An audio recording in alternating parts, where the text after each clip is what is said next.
Imagine you're on your way to becoming one of the top financial brands in your state in the midst of a major merger and rebrand. You've been given a $10,000 budget to launch a new website, something that will be the digital face of your institution for years to come. But here's the question. Are you truly equipped to make the most of this opportunity? Or are you about to stumble into a trap that could cost your financial brand millions in loans and deposits? You're listening to the Banking on Digital Growth podcast.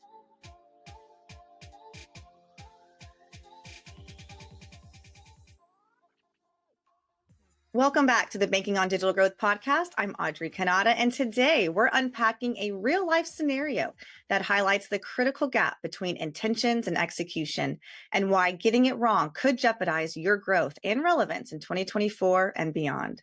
Joining me for today's conversation is founder and CEO of the Digital Growth Institute, James Robert Lay. Hey Audrey, this is an important conversation because it's one that it's not just a real life scenario. It is a real life scenario that I continuously am seeing playing out even in 2024. Financial brands under investing in their digital sales channel, which starts with their website. Yeah. Yeah. So before we get into that, James Robert, tell us what's been good for you. Well, as of recording today, it is the first day of school for That's right. our four kids. And our four kids this year and next year will be in four different schools. So it is a whole new ball game. We're going to have a freshman in high school, a seventh grader in junior high, a fifth grader in middle school, and then a third grader in elementary. And after this morning, I'm like, we're going to have to learn how to play a new game. It's going to be good. It's going to be fun. It's Well, going to be exciting, but it's just a whole new way of operating now. you actually seem great for it being the first day of school. Like you came in here, I totally forgot it was y'all's first day of school today. I mean, you came in chill. Well, we got up. I mean, Ludwig was out of the door at like 6:30. The bus Are they comes. riding the bus? He is. Okay. Delina took him this morning actually, but it's going to be bus from here on out. And so we were going off of the bus schedule because he has to be out the door at 6:30. Bus picks up at 6:35. School starts at 7:15. But I did my in between all of that. I did my normal morning routine. I did my Wim Hof breathing. I did my cold plunge, and then I got pictures of all the kids. So it was different than what it's been over the summer, but we're back in a whole new season for sure. And I think just it's this idea of change.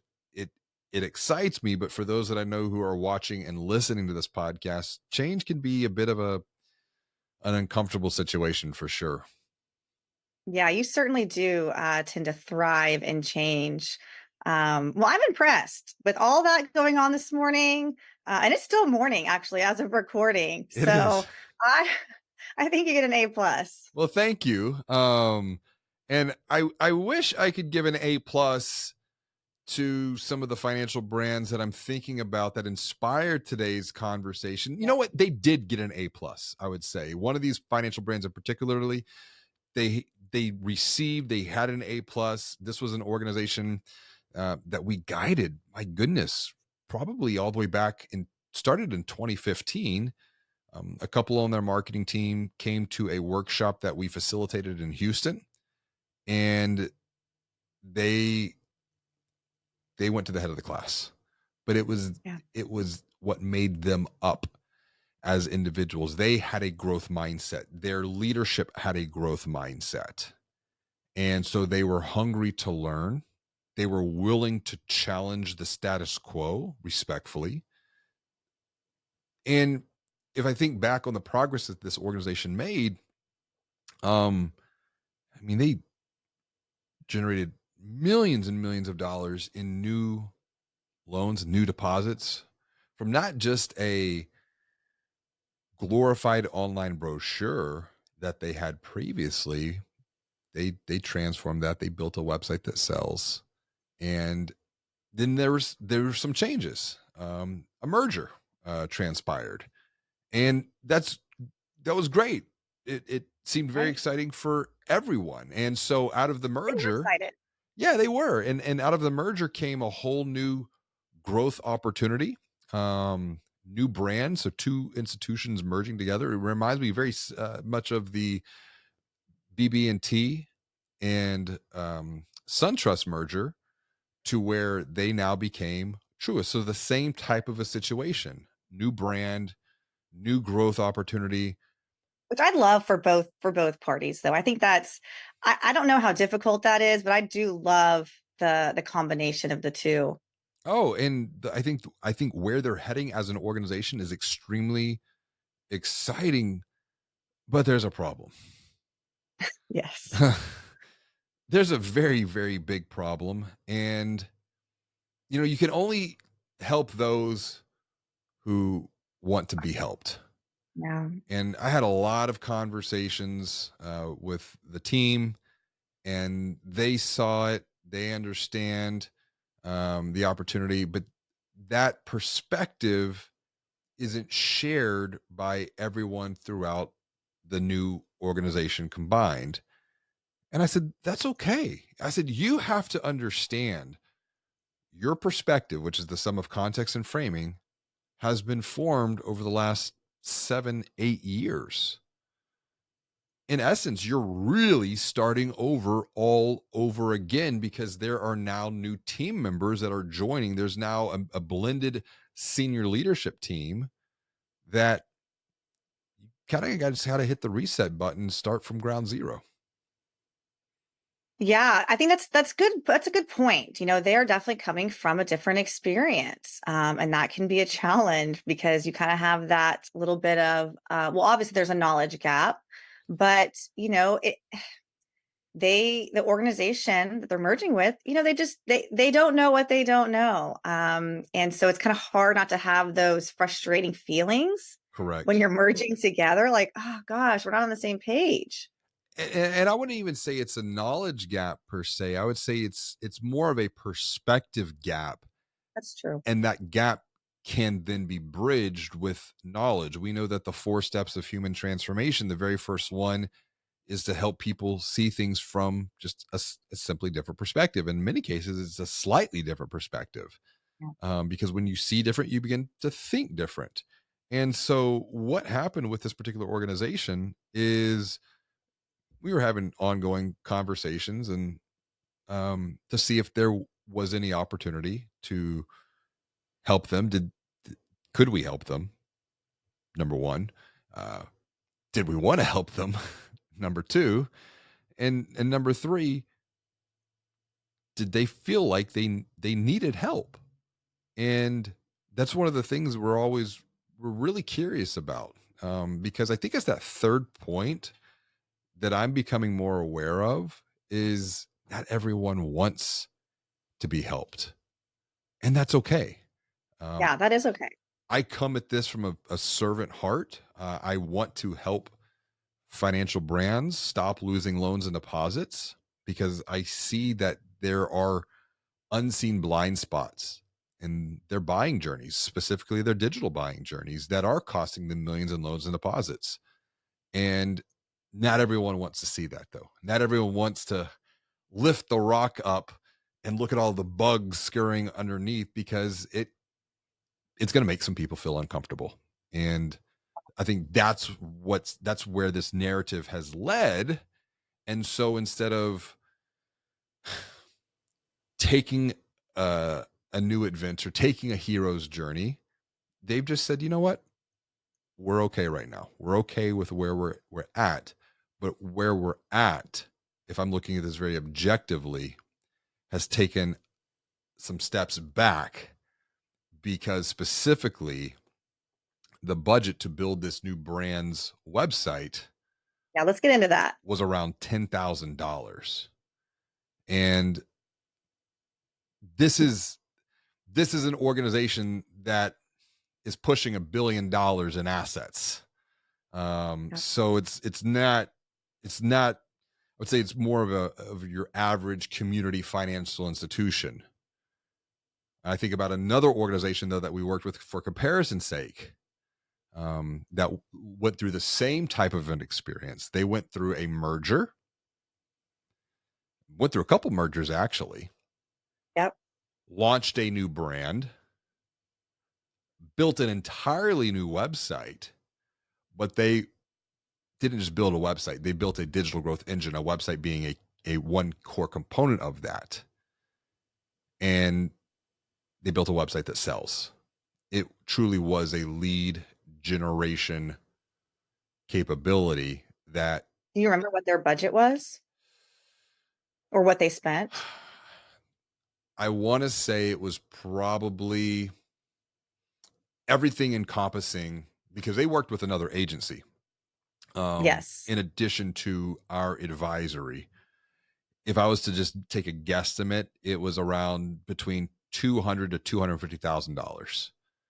And what was their Uh, asset size they after were the about a little over a billion in assets. And Wow. the other thing for this particular organization that invested, let's say 25 times, 30 times the amount of who inspired this conversation today, this other organization is continuously reinvesting and optimizing their website that sells through ongoing secret shopping studies, through content that is helping first and selling second.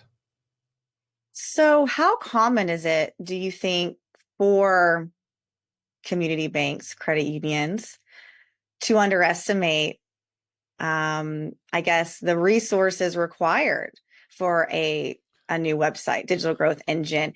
Was this organization that you mentioned that spent over, 100, $200,000? Are they a unicorn? Are they is that the exception, or is it? I mean, is it more common that we've got organizations who are spending $10,000? Well, it's a matter of perspective, and it's where are you wanting to invest for future growth? Where do you believe as a leader? Where do you perceive future growth is going to come from? What role does digital play in the buying experience for a financial Priorities. product? Priorities come into play here as well. And so I don't even really look at this as a budgetary issue, as I mentioned before. It's a perspective gap. It's a misunderstanding of all of the transformations that have taken place really over the last 5 to 10 years, yet alone the last 30 years, when it comes to how people shop for and make a financial purchase decision, make a decision to open a checking account or apply for a loan. Um, the idea of a $10,000 website is one that takes me back to, let's just say, 1999 or 2000, and I was right around the time I was first getting into working with financial brands. And at that time, that budget was basically a glorified online brochure.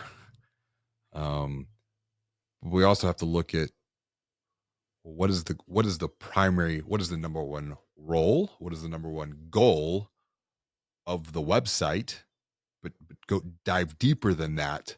What is the primary role? What is the primary goal of the marketing function of the organization to begin with in the first place? Yeah, it seems like, you know, to me, setting that $10,000 budget on the website, especially going through a rebrand, I mean, that's kind of a reflection of your priorities and how you view the digital branch. Hmm. And I'm curious too, this particular financial brand, uh, do you know what they're spending when they are building new brick and mortar branches? Well, that's actually something I wrote about in banking on digital growth, and it's almost like a tale of two cities. In banking on digital growth, I told the story of Toys R Us and Target. And it's almost like if I think about the comparison and contrast that I've done with these two organizations today that we have worked with, um, it's the same narrative playing out just in a different vertical. Because if we go back and we look at, for example, Toys R Us, um, Toys R Us in the early days was actually outsourcing their e-commerce function to Amazon in the early days of the internet. Then Toys R Us said, you know what? No, we're going to bring this capability internally. And they started investing. I want to say it was around 2006. Um, they pledged. So from 2006 to 2016, around 2016, they wanted to revamp their website. They wanted to revamp their e-commerce strategy.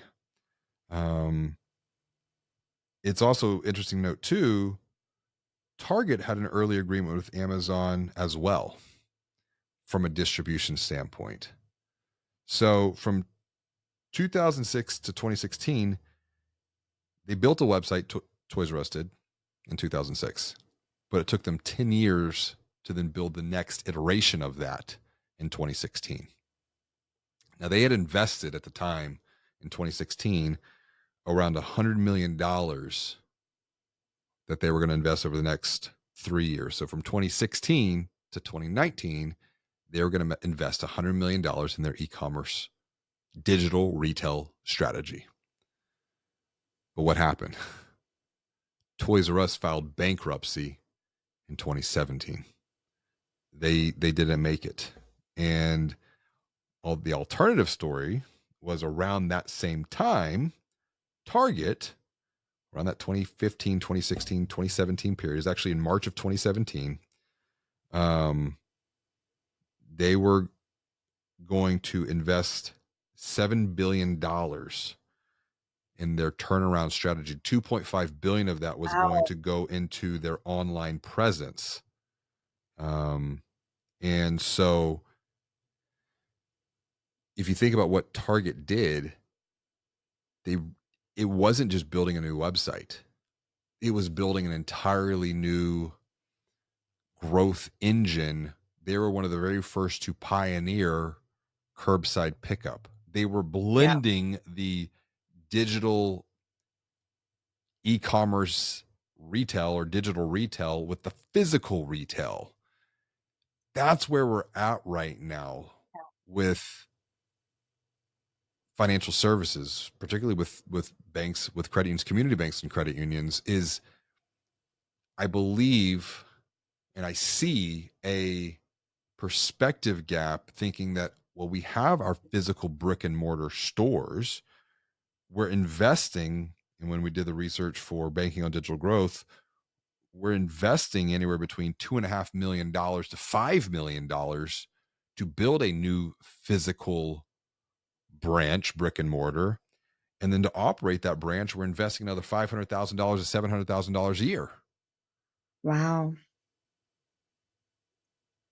But then, That's a major gap, major misalignment there. well, it's not only that. One of the other things that we found when we were doing the research for banking on digital growth, this was a research from Peak Performance that they reported the financial brand. I'm going to quote this. Just quote, just slightly more than half, 52% of all branches in the banking industry are achieving acceptable levels of profitability. Over one quarter, or 28%, are below break even. So what does that mean? One out of four branches are below break even, and the most of the remainder are at least contributing to the overhead, even if they're not achieving acceptable Wow. ROIs. That might be Wow. tolerable if unprofitable branches were growing at a sufficient rate to become profitable down the road, but they aren't. Continuing the quote, half of the branches that are unprofitable today will never cross the break even threshold. They will forever be a drain on resources. This is interesting to me because we were just talking to a group yesterday about Colby and, um the typical banker's brain. I'm shocked being in this industry and having a mind for data and research, naturally why is this happening? I mean, Mm. why is there just such a, I mean, what you just said to me, those numbers is surprising to me. I really and truly, I'm surprised. And I know I've read your book multiple times, but hearing that again, and then still making the case for a insanely low budget website is wild to me. Well, you're hearing it from a different perspective now, because if you think about your own personal journey, you came back and rejoined for your second tour back in early June of 2020. 2020. So here you are now 4 years later, and that was after you had been out of the industry for about 7 years. So here you are now 4 years later revisiting what I wrote 4 years ago. And the perspective is still the same, because when we were doing research at the time to write Banking on Digital Growth, we found that the average amount a financial brand would invest to build a new website was $32,714. And there was not any correlation between investment and asset size, meaning even back then, there Oh, were that's interesting. $1 billion plus organizations investing ten to $20,000 to build a new website, but in reality, they were just building another glorified online brochure because it was a checklist item. Because their site was, if I recall, um, and I don't have the data pulled up. I thought I had it.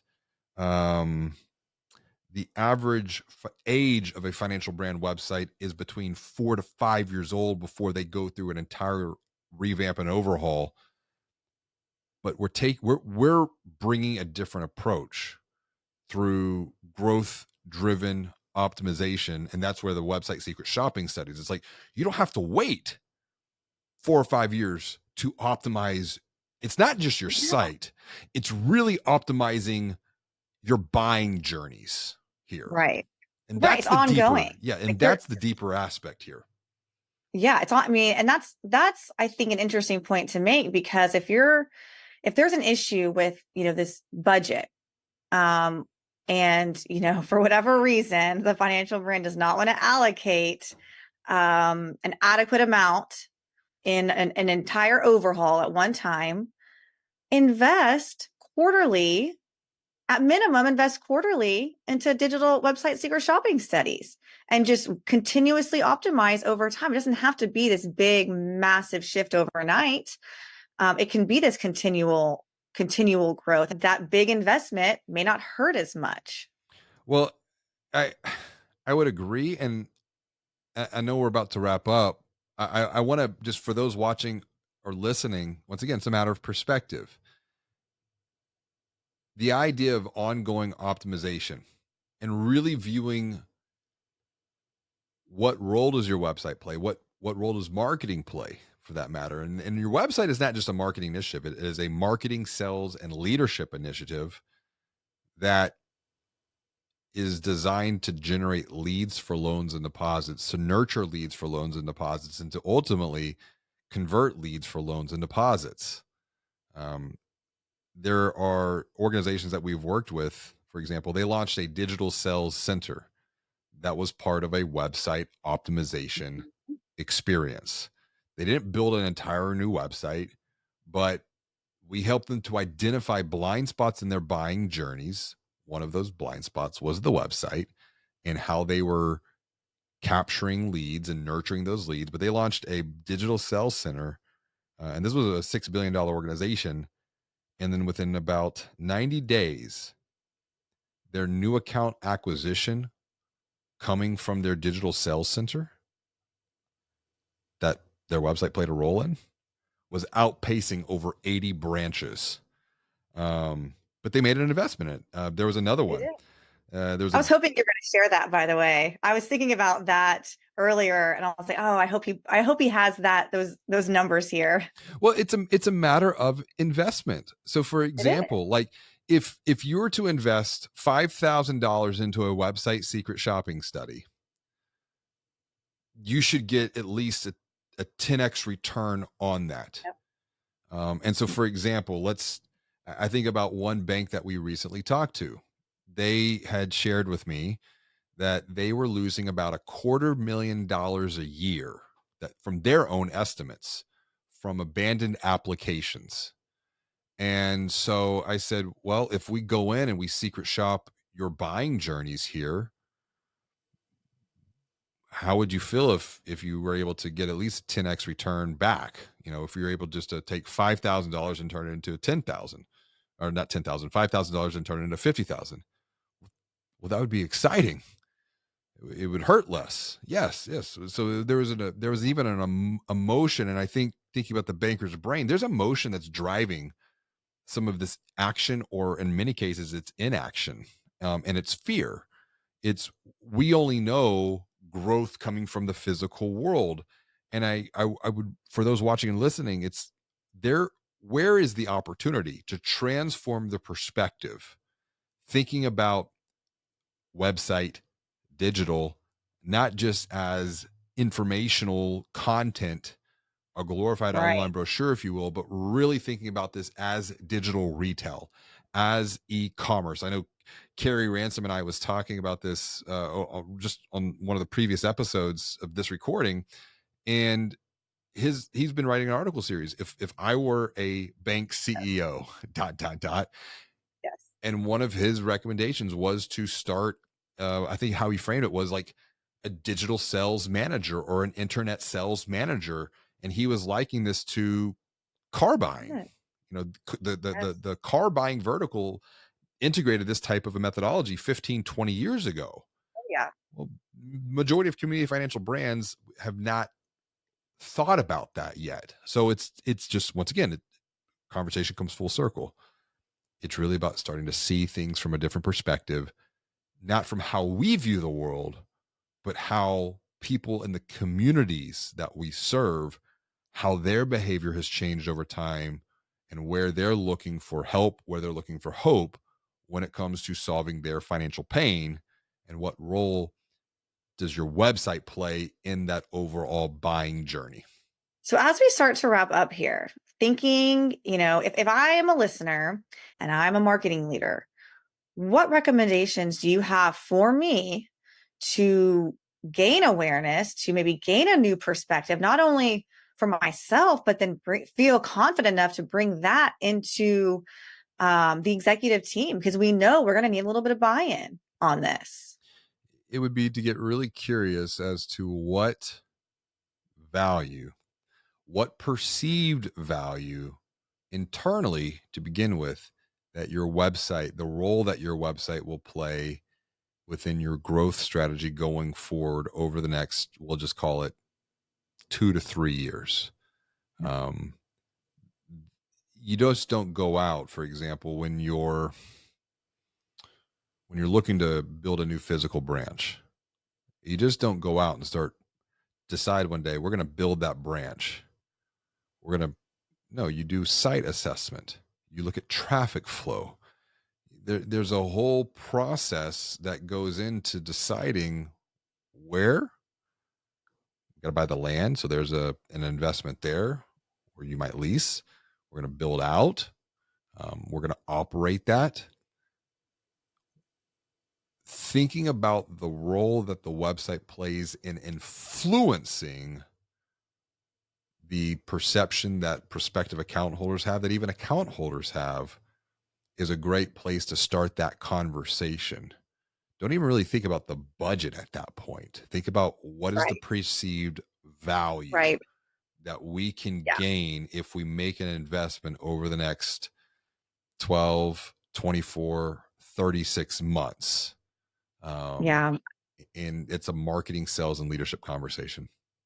Yeah, you're right. I think it's not even about the budget. It's not about the number that you spend. It's really about the perspective and your willingness to invest in your digital presence. I mean, Yeah, because and this is where I think the biggest hangup is what is the perspective of marketing within a financial brand? What is the role of marketing within a financial brand? And yeah, if it's like this is their to-do list. Okay, marketing, just here's yes, $10,000. Let's jazz up the website. and if that's the perspective, if that's the belief that leadership has within an organization, then the future becomes the predictable past. Yep. We know how much belief drives behavior. And once again, it's like I started this conversation. You can't change those who are not willing to change. And it's not changing behavior, it's really changing their belief and to be open to another perspective. The other way I would say to look at framing this is be really curious. How much might our website today be costing us? How many loans, how many deposits are we losing? And someone might come back and say, well, James Robert, most of our accounts are being opened in a branch, even in Uh, 2024. I go, fascinating. No problem with that. yeah, Why? Is it because they are having trouble to do that online through your website? The second is how many people that have come into your branch, their first stop was on your website. And how many people are exactly. you losing walking into your branch because of how what they saw on your website made them feel or didn't feel? Yeah.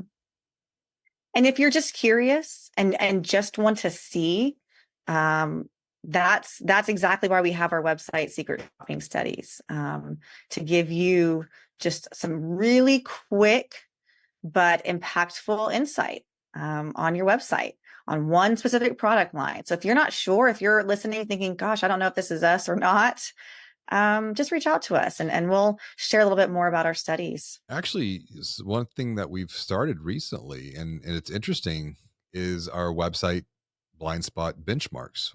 We have our Yes, benchmark that. studies, which that's just a 30-minute phone call, and we'll guide you through a couple of questions, and you're going to walk away seeing things maybe from a different perspective. Or you might be like, you know what, you're on the right track. Keep doing what you're doing.